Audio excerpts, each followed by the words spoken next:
وی با او گفت چگونه تو میگویی من تو را دوست می‌دارم و حالا آنکه دل تو با من نیست؟ اینک 3 دفعه تو مرا تمسخر کردی و به من معلوم ننمودی که قوت بزرگ تو در چیست. و از بس که وی او را هر روز با سخنان خود فشار داده ضیق میکرد، او از جان خود بیزار شد و هر چی را که در دل داشت به وی آشکار کرده گفت پاکو بر سر من نرسیده است، زیرا که من از بطن مادر خود برای خدا ممتاز هستم. اگر موی سرم تراشیده شود قوتم از من دور خواهد شد و من سست شده مثل هر کسی دیگر خواهم گردید. و دلیلا دید که او هر چی را که در دلش بود به وی معلوم کرد. برای خواندن سروران فلیشتیان کس فرستاده گفت همین دفعه بیایید که او هر چی را که در دل داشت به من معلوم کرد. و سروران فلیشتیان نزد وی آمدند و نقره را به دست خود آوردند و او را وی بر زانوهای خود خوابانید و کسی را خواند و 7 گیسوی سری او را تراشانید و به شکنجه کردن او شروع نمود و قوتش از او دور شد و گفت فلیشتیان بر تو آمدند ای شمشون.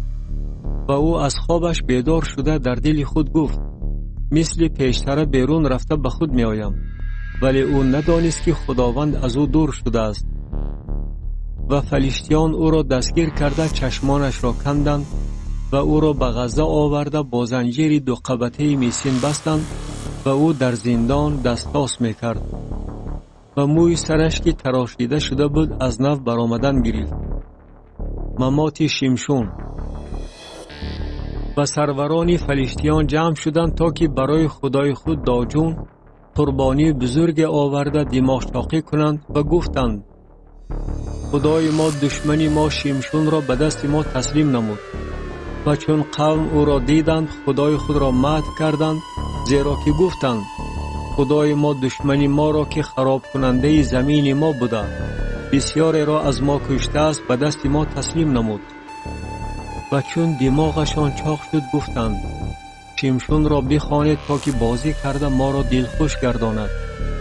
و شمشون را از زندان آوردند و او آنها را دلخوش گردانید و او را در میان 2 ستون گذاشتند.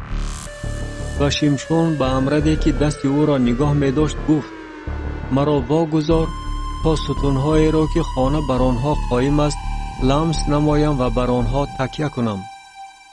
و خانه از مردان و زنان پر بود و همه سروران فلیشتیان در آنجا بودند و بر بام آن تقریبا 3000 مرد و زن بودند که بازی شمشون را تماشا می‌کردند. و شمشون سوی خداوند خوانده گفت خدایا خداوندا لطفاً مرا به یاد آور و فقط همین دفعه تقویت نما ای خدا، تا که من یک باره برای 2 چشم خود از فلیشتیان انتقام گیرم.